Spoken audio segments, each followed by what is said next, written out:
నమస్కారం. ఘంటారావానికి స్వాగతం. ముందుగా ప్రధానాంశాలు. 5 రాష్ట్రాల అసెంబ్లీ ఎన్నికల షెడ్యూల్ విడుదల. రాష్ట్రంలో నవంబర్ 30న పోలింగ్, డిసెంబర్ 3న కౌంటింగ్.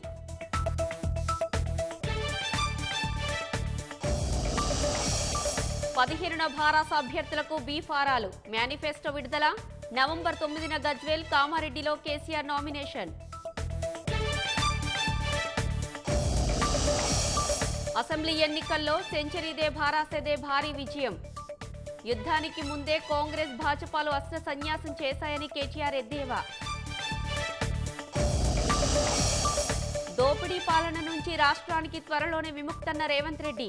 6 గ్యారంటీలతో ప్రజల జీవితాల్లో వెలుగులు వస్తాయని వ్యాఖ్య.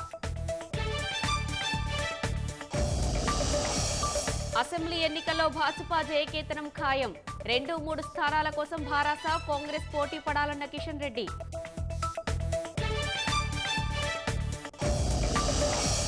ఇజ్రాయెల్, హమాస్ మధ్య సాగుతున్న భీకర యుద్ధం. ఇరువైపులా 1100 దాటిన మరణాల సంఖ్య.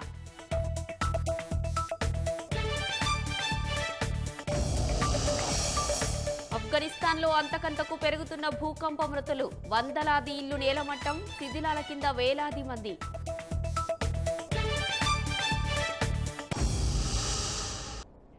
ఐదు రాష్ట్రాల ఎన్నికల నగారా మోగింది. తెలంగాణ, మధ్యప్రదేశ్, రాజస్థాన్, ఛత్తీస్గఢ్, మిజోరాం అసెంబ్లీ ఎన్నికలకు కేంద్ర ఎన్నికల సంఘం షెడ్యూల్ ప్రకటించింది. తెలంగాణ, మధ్యప్రదేశ్, రాజస్థాన్, మిజోరాంలో ఒకే విడతలో పోలింగ్ జరగనుండగా ఛత్తీస్గఢ్లో 2 విడతల్లో ఓటింగ్ నిర్వహించనున్నట్లు ఈసీ తెలిపింది. నవంబర్ 7 నుంచి 30 మధ్య పోలింగ్ ప్రక్రియ జరగనుండగా డిసెంబర్ 3న 5 రాష్ట్రాల ఎన్నికల ఓట్ల లెక్కింపు చేపట్టనున్నట్లు ఈసీ వివరించింది. వచ్చే ఏడాది జరిగే సార్వత్రిక ఎన్నికలకు సెమీఫైనల్ గా భావించే 5 రాష్ట్రాల ఎన్నికలకు నగారా మోగింది. చీఫ్ ఎన్నికల కమిషనర్ రాజీవ్ కుమార్ నేతృత్వంలోని ఈసీ బృందం 5 రాష్ట్రాల ఎన్నికల కోసం షెడ్యూల్ విడుదల చేసింది. మొత్తం 119 స్థానాలున్న తెలంగాణలో ఒకే విడతలో నవంబర్ 30న పోలింగ్ జరగనుంది. అసెంబ్లీ ఎన్నికలకు నవంబర్ 3న నోటిఫికేషన్ వెలువడనుంది. నామినేషన్ల స్వీకరణకు తుది గడువు నవంబర్ 10 కాగా నవంబర్ 13న నామినేషన్ల పరిశీలన జరగనుంది. నామినేషన్ల ఉపసంహరణకు నవంబర్ 15 వరకు గడువిచ్చింది. మొత్తం 230 అసెంబ్లీ స్థానాలున్న మధ్యప్రదేశ్లో ఒకే విడతలో నవంబర్ 17న పోలింగ్ జరగనుంది. 200 స్థానాలున్న రాజస్థాన్లో నవంబర్ 23న ఒకే విడతలో ఓటింగ్ జరగనుంది. 90 స్థానాలున్న ఛత్తీస్గఢ్లో 2 విడతల్లో పోలింగ్ జరగనుంది. నవంబర్ 7న తొలి విడత, నవంబర్ 17న రెండో విడత పోలింగ్ నిర్వహించనున్నట్లు ఈసీ ప్రకటించింది. 40 సీట్లున్న మిజోరంలో నవంబర్ 7న పోలింగ్ జరగనుంది. మిజోరాం అసెంబ్లీ ఎన్నికలకు ఈ నెల 13న నోటిఫికేషన్ వెలువడనుంది. 5 రాష్ట్రాల ఎన్నికల ఓట్ల లెక్కింపు డిసెంబర్ 3న జరగనుంది. షెడ్యూల్ విడుదలైన వెంటనే 5 రాష్ట్రాల్లో ఎన్నికల ప్రవర్తనా నియమావళి అమల్లోకొచ్చింది. ఎన్నికల్లో నగదు, మద్యం, మాదక ద్రవ్యాల కట్టడికి కఠిన చర్యలు చేపట్టినట్లు సీఈసీ రాజీవ్ కుమార్ చెప్పారు. ఇటీవల జరిగిన అసెంబ్లీ ఎన్నికల్లో నగదు, మద్యం, ఇతర పంపిణీ వస్తువుల్ని పెద్ద మొత్తంలో పట్టుకున్నట్లు వివరించారు. Check post established which is in Mizoram, Chhattisgarh, Madhya Pradesh, Rajasthan, Telangana, in all 940 check posts. These 940 check posts belong to different enforcement agencies, which is police, state police, excise, commercial taxes, forest and transport. तो इन सब पांचों की जो powers हैं वो अपने अपने act के अंदर में अलग अलग पावर्स हैं. Now what we have directed them to do a coordinated effort. Interstate borders में they will keep a very strong watch and we have almost told them to dry up inflow of cash, liquor and drugs. 80 ఏళ్లు దాటిన వృద్ధులు ఇంటి నుంచే vote హక్కు వినియోగించుకునేలా ఏర్పాట్లు చేసినట్లు EC తెలిపింది. రాష్ట్ర అసెంబ్లీ ఎన్నికల నగారా మోగింది. నవంబర్ 30న ఒకే విడతలో రాష్ట్ర వ్యాప్తంగా ఎన్నికలు జరగనున్నాయి. ఈ మేరకు ఎన్నికల తేదీలను ప్రకటించిన కేంద్ర ఎన్నికల సంఘం ఇవాళ్టి నుంచి ఎన్నికల కోడ్ అమల్లోకి వస్తుందని స్పష్టం చేసింది. రాష్ట్రంలో మొత్తం 119 నియోజకవర్గాలుండగా 3,17,00,000 మందికి పైగా ఓటర్లు ఓటు హక్కును వినియోగించుకోనున్నారు. రాష్ట్ర అసెంబ్లీ ఎన్నికలకు ముహూర్తం ఖరారైంది. నవంబర్ 30వ తేదీన రాష్ట్ర వ్యాప్తంగా ఒకే విడతలో పోలింగ్ జరగనుంది. ఈ మేరకు ఎన్నికల తేదీల్ని ప్రకటించిన కేంద్ర ఎన్నికల సంఘం నవంబర్ 3న నోటిఫికేషన్ రానున్నట్లు వెల్లడించింది. నామినేషన్ల సమర్పణకు నవంబరు 10 చివరి తేదీగా ప్రకటించింది. నవంబరు 13న నామినేషన్ల పరిశీలన జరగనుండగా ఉపసంహరణకు నవంబరు 15 చివరి తేదీగా ఈసీ వెల్లడించింది. నవంబర్ 30న రాష్ట్ర వ్యాప్తంగా పోలింగ్ జరగనుందని, డిసెంబర్ 3న ఓట్లను లెక్కించనున్నట్లు ప్రధాన ఎన్నికల కమిషనర్ రాజీవ్ కుమార్ వెల్లడించారు. Telangana would go last to the poll and date of poll is 30th November with the date of issue of Gazette notification being 3rd of November. And the entire election process would be complete by 5th of December. So this is what is the schedule. And again, I request all of you, through all of you, to all the voters to please come and exercise in the festival of democracy in a true sense. Thank you very much. రాష్ట్రంలో మొత్తం 119 assembly నియోజకవర్గాలు ఉండగా వీటిలో 19 ఎస్సీలకు 12 ఎస్టీలకు reserve అయ్యాయి. మరో 88 స్థానాలు జనరల్ కేటగిరీలో ఉన్నాయి. రాష్ట్ర వ్యాప్తంగా మొత్తం 3,17 లక్షల మంది ఓటర్లు ఉన్నారు. వీరిలో 1,58,71,493 మంది పురుషులు, 1,58,43,339 మంది మహిళలు, 2,557 మంది ట్రాన్స్జెండర్లు, 15,338 మంది సర్వీసు ఓటర్లు ఉన్నారు. తొలిసారి ఓటు హక్కు పొందిన వారు 8,11,000 మంది ఉండగా దివ్యాంగులు 5,06,000, 80 ఏళ్ల వయసు పైబడిన వారు 4,43,000 మంది ఉన్నారు. వీరికి తొలిసారిగా ఇంటి నుంచి ఓటు వేసే అవకాశాన్ని కల్పిస్తున్నారు. 100 ఏళ్ల వయసు దాటిన ఓటర్లు 7,689 మంది ఉండగా కొత్తగా చేరిన ఓటర్ల సంఖ్య 17 లక్షలకు పైగా ఉంది.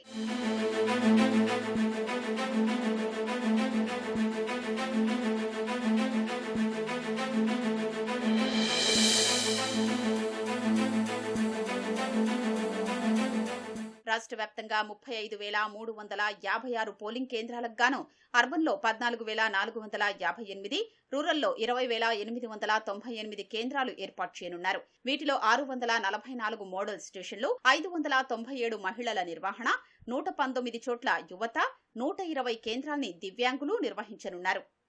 సగటున ఒక్కో పోలింగ్ కేంద్రంలో 897 మంది ఓటర్లు ఉంటారు. 27,798 పోలింగ్ కేంద్రాల్లో వెబ్ కాస్టింగ్ నిర్వహించనున్నారు.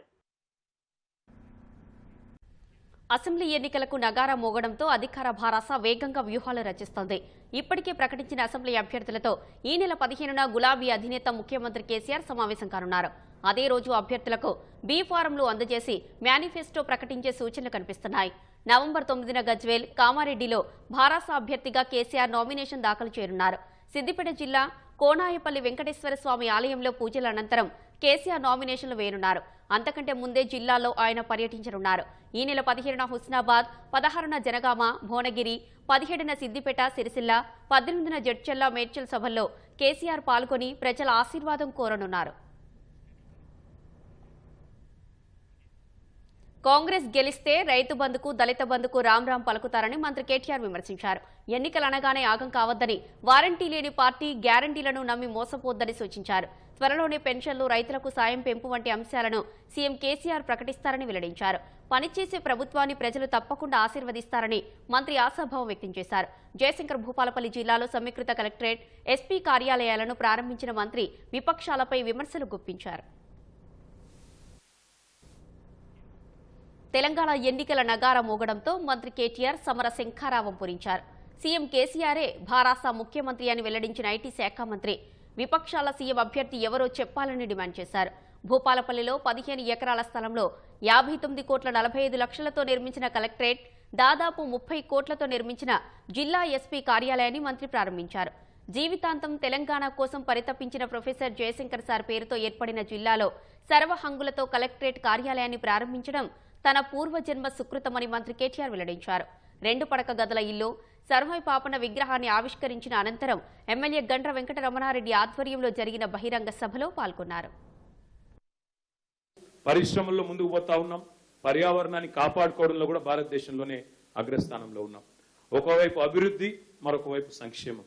ఒకవైపు పల్లె ప్రగతిలో భారతదేశంలో 30% అవార్డు, నేషనల్ పంచాయత్ అవార్డ్స్ ఎప్పుడు వచ్చినా 2.5% ఉన్న తెలంగాణ జనాభాలో ఇవాళ 30% అవార్డులు గెలుచుకుంటా ఉంది అంటే దానికి ఖచ్చితంగా కారణం మన పంచాయతీ సెక్రటరీ నుంచి మొదలు పెడితే చీఫ్ సెక్రటరీ దాకా అధికారులు, అదేవిధంగా సర్పంచ్ నుంచి మొదలు పెడితే ముఖ్యమంత్రి దాకా ప్రజాప్రతినిధులు అందరం కూడా ఒకే ఒక్క ఆలోచనతో కార్యోన్ముఖులమై పనిచేయడమే దానికి కారణం అని కూడా చెప్పక తప్పదు.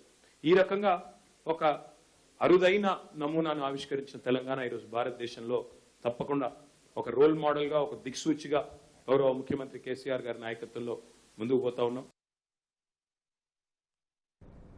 ఏదో చేస్తామని కాంగ్రెస్ భాజపా నేతలు చెప్పే మోసపు మాటలు నమ్మొద్దని మంత్రి కేటీఆర్ ప్రజలకు పిలుపునిచ్చారు. ఓటుకు నోటు సీటుకో రేటుగా అమ్ముకుంటున్న రేవంత్ రెడ్డిని రేటెంత రెడ్డి అంటున్నారని ఎద్దేవా చేశారు.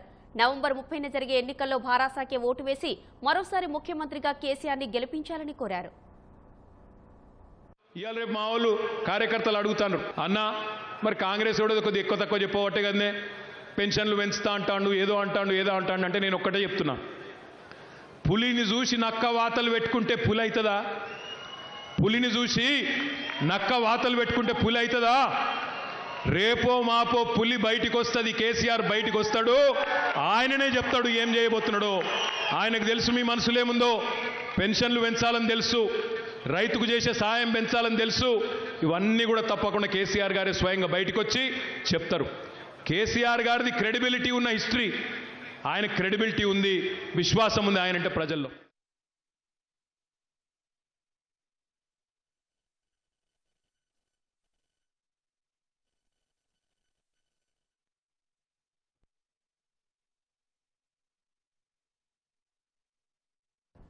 ఆరు గ్యారంటీలే కాంగ్రెస్ అభ్యర్థులని పీసీసీ అధ్యక్షుడు రేవంత్ రెడ్డి తెలిపారు. అభ్యర్థుల ప్రకటనలో కాంగ్రెస్ పార్టీ వ్యూహాత్మకంగా వ్యవహరిస్తుందని రేవంత్ రెడ్డి వెల్లడించారు. రానున్న రోజుల్లో రాష్ట్ర ప్రజలకు భారాసా నుంచి విముక్తి లభిస్తుందని జోస్యం చెప్పారు. తెలంగాణ ప్రజలను కల్వకుంట్ల కుటుంబం పట్టి పీడిస్తుందన్న ఆయన సచివాలయం, అమరవీరుల స్తూపం, అంబేద్కర్ విగ్రహ నిర్మాణంలోనూ దోపిడీకి పాల్పడిందని ఆరోపించారు. ఎన్నికల షెడ్యూల్ ప్రకటనతో కేసీఆర్ విశ్రాంతి తీసుకోవాల్సిన సమయం వచ్చిందంటూ రేవంత్ రెడ్డి వ్యాఖ్యానించారు. డిసెంబర్ 9, 2023 నాడు ఈ 6 గ్యారంటీల మీద కాంగ్రెస్ పార్టీ తొలి సంతకం పెడుతుంది. డిసెంబర్ 9, 2023 నాడు మళ్ళీ అద్భుతం జరగబోతుంది. మిరకల్ మంత్ ఏదైతే డిసెంబర్ ఉందో మళ్ళీ మిరకల్ జరగబోతుంది. యేసు ప్రభు ఆశీర్వాదంతో విజయదశమి నుంచి మా పోరాటాన్ని మొదలుపెట్టి ఈ రాష్ట్రానికి పట్టిన చీడను పీడను వదిలించే బాధ్యత ప్రతి కాంగ్రెస్ పార్టీ కార్యకర్త తీసుకుంటాడు. తొందరలోనే ఈ ప్రజలకు మేలు జరగబోతుంది. నాకు అర్థం కాలేదు, అక్బరుద్దీన్ ఓవైసీ, అసదుద్దీన్ ఓవైసీ ఎందుకంత అసహనం ప్రదర్శిస్తున్నారో నాకు అర్థం కాలే. ఇంతకాలం అంతా బీజేపీ వాళ్ళు తిట్టేది కాంగ్రెస్, నరేంద్ర మోడీ గారు దూషించేటోళ్ళు కాంగ్రెస్ ను, సోనియా గాంధీ గారు సేమ్ అదే భాష ఇవాళ అక్బర్ అసద్ మాట్లాడుతున్నారు. మీరు ఆలోచన చేసుకోండి, ఇద్దరు సోదరులు, మీరు ఎవరి పక్షాన నిలబడ్డారు, మీరు ఎవరికి మద్దతుగా ఉన్నారు? నరేంద్ర మోడీ గారు స్పష్టంగా చెప్పినారు, కేసీఆర్ గారు నన్ను కలిసి కేటీఆర్ ను ముఖ్యమంత్రిని చేస్తా, మీ సహకారం ఉండాలి, మీ ఆశీర్వాదం ఉండాలి అని ఈ దేశ ప్రధానమంత్రిగా నరేంద్ర మోడీ గారు అధికారికంగా చెప్పినారు. ఇంతవరకు కేసీఆర్ దాన్ని ఖండించలేదు. ఆరోగ్యం బాగలేకపోయినా పత్రికా ప్రకటన చేసి ఉండొచ్చు, అంటే కేసీఆర్ గారు జరిగింది వాస్తవం కాబట్టి ఆయన మాట్లాడలేదు. రెండో వైపున కేటీఆర్ మాట్లాడిండు. డాక్టర్ లక్ష్మణ్ నా దగ్గరకు వచ్చిండు, మనం ఎన్డీఏలో కలిసి పోటీ చేద్దామని అడిగిండు, ఏదో కొన్ని పరిస్థితుల వల్ల అది ముందుకు రాలేదు అని. అంటే అటు మోడీ చెప్పిండు, ఇటు కేటీఆర్ చెప్పిండు. ఈ ఎన్నికల్లో ఇద్దరు కలిసి అసెంబ్లీలో పోటీ చేస్తే కాంగ్రెస్ 100 సీట్లు గెలుస్తుంది. కాంగ్రెస్ గెలవకుండా ఆపాలంటే ఎన్నికలలో ఇద్దరు వేరువేరుగా పోటీ చేయాలా, తద్వారా ప్రభుత్వ వ్యతిరేక ఓటును చీల్చాలని వాళ్ళు ఈ రోజు ప్రణాళికలు చేసిరు. టీఆర్ఎస్ అభ్యర్థులను ప్రకటించారు, కానీ ప్రజలకు ఏం చేస్తారో ప్రకటించలే. రాజకీయ తాపత్రయం వాళ్ళది. మాది ప్రజలకు ఏం చేస్తామో 6 గ్యారంటీలను మేము ప్రకటించినాం. మా ప్రాధాన్యత ఇది. అభ్యర్థులు అనేది కాంగ్రెస్ ప్రాధాన్యత కాదు. ప్రజలకు అందించబోయే సంక్షేమం, రాష్ట్రంలో చేపట్టబోయే అభివృద్ధి కాంగ్రెస్ పార్టీ ప్రాధాన్యత. బీజేపీ వాళ్ళకి అభ్యర్థులు లేరు, మేనిఫెస్టో లేదు. వాళ్ళకి ఎంతసేపు ఎవడో వస్తాడు, ఏదో చేస్తాడు, మాకు ఏదైనా జరగకపోతుందా అనే ఆలోచనతో ఉన్నారు. తెలంగాణలో నిశ్శబ్ద విప్లవం రాబోతుందని, వచ్చే ఎన్నికల్లో భాజపా జెండా ఎగరడం ఖాయమని ఆ పార్టీ రాష్ట్ర అధ్యక్షుడు కిషన్ రెడ్డి విశ్వాసం వ్యక్తం చేశారు. 2వ స్థానం కోసం భారాస, కాంగ్రెస్లు పోటీ పడాలన్నారు. ఎన్నికల ప్రకటన తర్వాత మొదటిసారిగా రేపు అమిత్ షా ఆదిలాబాద్ వేదికగా సమర భేరీ మోగిస్తారని తెలిపారు. ఈసీ షెడ్యూల్ విడుదలతో ఎన్నికలకు పూర్తి స్థాయిలో సిద్ధంగా ఉన్నట్లు భాజపా రాష్ట్ర అధ్యక్షుడు కిషన్ రెడ్డి ప్రకటించారు. కేసీఆర్ కుటుంబ పాలన పోవాలని, మోదీ పాలన కావాలని ప్రజలు కోరుకుంటున్నారని కిషన్ రెడ్డి తెలిపారు. రానున్న ఎన్నికల్లో గెలిచి భాజపా జెండా ఎగురవేస్తామని, 2వ స్థానం కోసం భారాస, కాంగ్రెస్ పోటీ పడతాయని అన్నారు. డబ్బు, మద్యం, అధికార దుర్వినియోగం లేకుండా ఎన్నికలు జరగాలని రాష్ట్ర ప్రజలు కోరుకుంటున్నారన్నారు. ఈ 30-40 రోజులు మేమందరం కూడా కష్టపడతాము. ఈ యొక్క ఎన్నికల్లో బీజేపీ జెండా ఎగరేస్తామని చెప్పి మనం చేస్తా ఉన్నాను. ఈ ఎన్నికల్లో 2వ స్థానం కోసమో 3వ స్థానం కోసమో బీఆర్ఎస్ పార్టీ, కాంగ్రెస్ పార్టీ పోటీ పడాలి. ఒక నిశ్శబ్ద విప్లవం తెలంగాణలో వస్తుంది. ఎందుకంటే తెలంగాణ ప్రజలు కాంగ్రెస్ పార్టీ పాలనను చూశారు, తెలంగాణ ప్రజలు బీఆర్ఎస్ పార్టీ పాలనను చూశారు. తెలంగాణ ఉద్యమకారుల ఆకాంక్షలను కాంగ్రెస్ పార్టీ ఏ రోజు గౌరవించలేదు. ప్రగతి భవన్ లో ఫామ్ హౌస్ లో చేరిపోయారు. కాబట్టి ఈరోజు తెలంగాణలో ఈ రెండు పార్టీలకు ప్రత్యామ్నాయంగా భారతీయ జనతా పార్టీ ఆదరించాలని పూర్తి స్థాయిలో నరేంద్ర మోడీ గారి నాయకత్వంలో తెలంగాణ ప్రజలు ఆకాంక్షిస్తున్నారు. ఎన్నికల నగారా మోగిన తర్వాత భాజపా అగ్రనేత హోంమంత్రి అమిత్ షా మంగళవారం ఆదిలాబాద్ కు రానున్నారు. డైట్ మైదానంలో జనగర్జన పేరిట మధ్యాహ్నం నిర్వహించే బహిరంగ సభకు అమిత్ షా హాజరు కానున్నారు. ఇందుకోసం పార్టీ భారీ ఏర్పాట్లు చేసింది. ఉమ్మడి ఆదిలాబాద్ జిల్లా నుంచి ప్రజల్ని తరలించేలా నేతలు కార్యాచరణ రూపొందించారు. 1,00,000 మంది వరకు జనాలను తరలిస్తామని పార్టీ జిల్లా అధ్యక్షుడు పాయల్ శంకర్ ప్రకటించగా, జిల్లాకు సంబంధించిన సమస్యలను అమిత్ షా ప్రస్తావిస్తారని ఎంపీ సోయం బాపురావు తెలిపారు. ఎన్నికల కంటే ముందు జరగబోయే బహిరంగ సభ కాబట్టి ఈ బహిరంగ సభలో అమిత్ షా గారు కేంద్ర మంత్రివర్యులు 4 రాష్ట్రాల్లో సంబంధించింది తప్పనిసరిగా రేపు ప్రసంగంలో 5 రాష్ట్రాల గురించి ప్రసంగం ఉంటుంది. అదే రకంగా తెలంగాణ రాష్ట్రంలో అధికారం ఏ విధంగా రావాలా, అధికారాన్ని ఏ విధంగా తెచ్చుకోవాలనే దాని మీద కూడా ప్రసంగంలో కొనసాగుతుంది. అదే రకంగా ఆదిలాబాద్కు సంబంధించిన సమస్యలు ఏవైతున్నాయో ఆ సమస్యల మీద కూడా ఖచ్చితంగా వారు ప్రసంగిస్తారు. ఆదిలాబాద్లో ఉన్న పెండింగ్ సమస్యలు ఏవైతున్నాయో అవి ఇప్పటికే మేము రాష్ట్ర అధ్యక్షుడు కిషన్ రెడ్డి గారికి చెప్పడం జరిగింది. వారు కూడా అమిత్ షా దృష్టికి తీసుకుపోవడం జరిగింది. కాబట్టి ఖచ్చితంగా ప్రసంగంలో ఆదిలాబాద్కు సంబంధించిన సమస్యల మీద ప్రసంగించే అవకాశం ఉన్నది. అమిత్ షా రాక నేపథ్యంలో ఆదిలాబాద్ కాషాయమయంగా మారింది. రోడ్డు పొడవునా అమిత్ షాను స్వాగతిస్తూ ఫ్లెక్సీలను ఏర్పాటు చేశారు.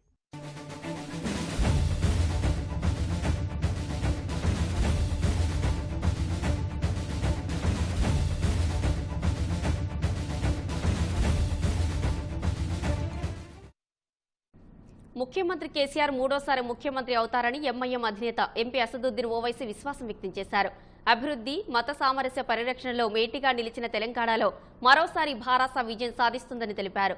తెలంగాణలో ప్రతి సామాజిక వర్గం ఓటు కీలకమైన అసద్ మజ్లిస్ అభ్యర్థులు పోటీ చేసే స్థానాల్లో గెలుస్తారని ధీమా వ్యక్తం చేశారు. इंशाअल्लाह दोबारा केसीआर तेलंगाना के मुख्यमंत्री बनेंगे और हमारी पार्टी के एमएलएज भी कामयाब होंगे. जहां जिस असेंबली कॉन्स्टिट्यूंसी से हम लोग लड़ेंगे, जहां कहीं से भी एमआईएम पार्टी का कैंडिडेट लड़ेगा, हम तेलंगाना की आवाम से ये अपील कर रहे हैं कि आप एमआईएम पार्टी के कैंडिडेट्स को 30 नवंबर के दिन पतंग के निशान पर बटन दबाकर कामयाब करिए और दोबारा तेलंगाना का मुख्यमंत्री तीसरी मर्तबा के लिए, तेलंगाना की खुशहाली के लिए, तेलंगाना की तरक्की के लिए, तेलंगाना के अमन को बरकरार रखने के लिए, फिरका परस्त ताकतों को कमज़ोर करने के लिए और ये दोगले जो लोग हैं जो आरएसएस से आकर, बीजेपी से आकर जो जिस तरह लोग कपड़े बदलते हैं उस तरह अपनी आइडियोलॉजी को बदलते हैं, इन लोगों से आप लोग होशियार रहिए. जो पिछले 10 साल से आपने फैसला लिया उसी फैसले को जारी रखिए ताकि तेलंगाना और ऊंचाइयों पर कि जो 10 साल में तेलंगाना जो प्रोग्रेस कर रहा है, हाँ कमजोरियां हैं इसमें कोई इनकार नहीं कर सकता, मगर एक विजिबल डेवलपमेंट तेलंगाना में नजर आता है. और सबसे बड़ी अहम बात यह है कि एक लैंडलॉक्ड एरिया में हैदराबाद के अतराफ में डेवलपमेंट हो रहा है और पीसफुल तरीके से. దేశవ్యాప్తంగా కులగణన చేపట్టాలని కేంద్రాన్ని డిమాండ్ చేసి ఇచ్చిన తీర్మానాన్ని కాంగ్రెస్ వర్కింగ్ కమిటీ ఏకగ్రీవంగా ఆమోదించింది. జనగణన ఇంకా నిర్వహించని ఏకైక G20 దేశం భారతేనన్న కాంగ్రెస్ ఇది అవమానకరమైన విషయమని ప్రకటించింది. 2011 సామాజిక ఆర్థిక కులగణన డేటాను విడుదల చేయకుండా, కొత్త జనగణనను చేపట్టకుండా దేశంలోని అణగారిన వర్గాలను భాజపా మోసం చేస్తుందని సిడబ్ల్యూసీ ఆరోపించింది.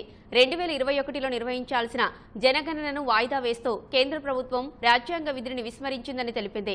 సిడబ్ల్యూసీ సమావేశంలో పాల్గొన్న కాంగ్రెస్ చీఫ్ మల్లికార్జున ఖర్గే బీహార్ ప్రభుత్వం కులగణన ఫలితాలను విడుదల చేసిన తర్వాత ఈ డిమాండ్కు విస్తృతంగా దేశ ప్రజల మద్దతు లభించిందన్నారు.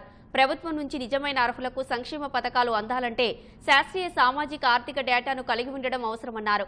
ఈ సందర్భంగా మాట్లాడిన కాంగ్రెస్ అగ్రనేత రాహుల్ జనగణన చేపట్టేలా కేంద్రంపై ప్రతిపక్ష ఇండియా కూటమి ఒత్తిడి చేస్తూనే ఉంటుందని స్పష్టం చేశారు. देयर आर 4 हमारे 4 चीफ मिनिस्टर्स हैं, 4 में से 3 ओबीसी वर्ग के हैं। बीजेपी के 10 चीफ मिनिस्टर हैं, 1 ओबीसी वर्ग के हैं, और वो भी कुछ ही दिन में चीफ मिनिस्टर नहीं रहेंगे। उनका लक्ष्य डिस्ट्रैक्शन का है। डिस्ट्रैक्शन करने के बहुत और तरीके निकालेंगे। आने वाले समय में एक के बाद एक डिस्ट्रैक्शन करने के तरीके दिखेंगे। ये हमारा पॉलिटिकल डिसीजन नहीं है, ये न्याय का डिसीजन है। कास्ट सेंसस होगा और हिंदुस्तान के गरीबों की जो हिस्सेदारी बनती है वो उनको मिलेगी, और वो काम कांग्रेस करके दिखाएगी। ఇజ్రాయెల్ పాలస్తీనా మధ్య రాజుకున్న యుద్ధం అంతకంతకు తీవ్రమవుతోంది. హమాస్ మిలిటెంట్లు ఇజ్రాయెల్పై రాకెట్లతో విరుచుకుపడుతుండగా ఇప్పటి వరకు 700 మందికి పైగా ప్రాణాలు కోల్పోయారు. మరోవైపు హమాస్ మిలిటెంట్ల కేంద్రమైన గాజాను పూర్తి స్థాయిలో దిగ్బంధించడమే లక్ష్యంగా ఇజ్రాయెల్ సైన్యం చర్యలు చేపట్టింది. వైమానిక దాడుల్లో ఇప్పటి వరకు గాజాలోని 500 మందికి పైగా మృత్యువాత పడ్డారు. రెండు వైపులా వేల సంఖ్యలో గాయాల పాలయ్యారు. ఇజ్రాయెల్పై హమాస్ తీవ్రవాదుల మెరుపుదాడితో రాజుకున్న యుద్ధం వందలాది మంది ప్రాణాలను బలిగొంటూనే ఉంది. ఇజ్రాయెల్లోకి చొరబడి సుమారు 130 ప్రాంతాలను తమ ఆధీనంలోకి తీసుకున్న హమాస్ మిలిటెంట్లు పెద్ద ఎత్తున ఇజ్రాయెల్ ప్రజలను బందీలుగా తీసుకుని నరమేధం సృష్టిస్తున్నారు. ఇదే సమయంలో గాజా నుంచి ఇజ్రాయెల్పైకి రాకెట్ల వర్షం కురుస్తూనే ఉంది. జనావాసాలపైకి రాకెట్లు విరుచుకుపడుతుండగా వందల సంఖ్యలో ప్రజలు ప్రాణాలు కోల్పోతూనే ఉన్నారు. పెద్ద సంఖ్యలో క్షతగాతులవుతున్నారు. జెరూసలేం, టెల్ అవీవ్ పైన రాకెట్ల దాడి జరుగుతుండగా ఆయా ప్రాంతాల్లో ఎయిర్ రైడ్ సైరన్ల మోత మోగుతోంది. ప్రజలు ఇళ్ల నుంచి బయటకు రావొద్దని ఇజ్రాయెల్ సైన్యం అప్రమత్తం చేసింది. దేశంలోకి చొరబడిన మిలిటెంట్లను మట్టుబెట్టేందుకు ఇజ్రాయెల్ సైన్యం వ్యూహాత్మకంగా వ్యవహరిస్తోంది. సుశిక్షితులైన సైనికులను రంగంలోకి దించగా పలు ప్రాంతాల్లో భీకర పోరు కొనసాగుతోంది.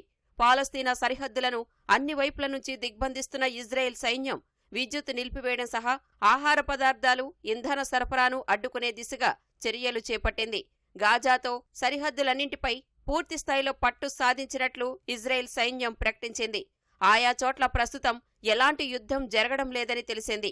సరిహద్దులోని 5 పట్టణాల ప్రజలను చాలా వరకు సురక్షిత ప్రాంతాలకు తరలించినట్లు వివరించింది. సరిహద్దుల్లోకి మిలిటెంట్లు చొరబడకుండా యుద్ధ ట్యాంకులు, డ్రోన్లను మోహరించింది. శనివారం నాటి దాడిలో 1000 మంది మిలిటెంట్లు ఇజ్రాయెల్లోకి ప్రవేశించినట్లు అంచనా వేసిన సైన్యం వారిని ఏరివేయడమే లక్ష్యంగా ముందుకు సాగుతోంది. ఇప్పటి వరకు 400 మందిని చంపామని, పెద్ద సంఖ్యలో బందీలుగా తీసుకున్నామని వివరించింది. ఇదే సమయంలో మిలిటెంట్లు బందీలుగా తీసుకున్న వారిని సురక్షితంగా బయటకు తెచ్చేందుకు పలు జాగ్రత్తలు తీసుకుంటున్నట్లు పేర్కొంది. 3 లక్షల మంది రిజర్వ్ బలగాలను కూడా రంగంలోకి దించినట్లు తెలిసింది. మరోవైపు గాజాలోని బీట్ హనౌన్ నుంచి హమాస్ మిలిటెంట్లు రాకెట్లు ప్రయోగిస్తుండగా ఆ పట్టణంలోని 1000కి పైగా లక్ష్యాలపై క్షిపణి దాడులు చేసినట్లు ఇజ్రాయెల్ సైన్యం ప్రకటించింది. ఇందులో హమాస్ సైనిక, నౌకాదళ ప్రధాన కార్యాలయాలు, మిలిటెంట్ల నివాస భవన సముదాయాలు ఉన్నట్లు వెల్లడించింది. జబాలియా ప్రాంతంలోని కీలక స్థావరాన్ని కూడా ధ్వంసం చేసినట్లు తెలిపింది. గాజాలో హమాస్ పాలనను అంతమొందించటమే లక్ష్యంగా యుద్ధం కొనసాగిస్తామని ఇజ్రాయెల్ తేల్చి చెప్పింది. భవిష్యత్తులోనూ ఇజ్రాయెల్పై ఎలాంటి దాడులు చేయకుండా హమాస్ సైనిక సామర్థ్యాలను పూర్తి ధ్వంసం చేస్తామని ప్రతినబూనింది. హమాస్ మాత్రం తమ సాయుధులు పోరాటం కొనసాగిస్తూనే ఉన్నారని ప్రకటించింది. ఈ ఉదయం వరకు పెద్ద సంఖ్యలో ఇజ్రాయెల్ వాసులను బందీలుగా తీసుకున్నట్లు హమాస్ ప్రతినిధి ప్రకటించారు. ఇజ్రాయెల్లో ఉన్న పాలస్తీనా వాసులను విడిపించుకోవడమే తమ లక్ష్యమని హమాస్ ప్రతినిధి స్పష్టం చేశారు. అటు ఇజ్రాయెల్ సైన్యం దాడులతో పెద్ద సంఖ్యలో పాలస్తీనా వాసులు చెల్లాచెదురయ్యారు. లక్షల మంది సురక్షిత ప్రాంతాలకు వెళ్లిపోయినట్లు ఐక్యరాజ్యసమితి తెలిపింది. గాజాలో ఉన్న ప్రజలు కూడా ప్రాణభయంతో కాలం వెళ్లదీస్తున్నట్లు వివరించింది. ఇజ్రాయెల్ సైన్యం ప్రయోగిస్తున్న క్షిపణుల కారణంగా 160కి పైగా నివాస భవనాలు నేలమట్టమయ్యాయని, 1200కు పైగా భవనాలు తీవ్రంగా దెబ్బతిన్నాయని వెల్లడించింది. 225 మంది ఆశ్రయం పొందుతున్న పాఠశాల భవనంపై ఓ క్షిపణి పడినట్లు తెలిపింది. యుద్ధాన్ని ఆపాలని ఇజ్రాయెల్ పాలస్తీనాను ఈజిప్ట్ కోరింది. ఈ మేరకు 2 పక్షాలతో మాట్లాడినట్లు వెల్లడించింది. అయితే ఇజ్రాయెల్ ఏమాత్రం వెనక్కి తగ్గేలా కనిపించడం లేదని పేర్కొంది.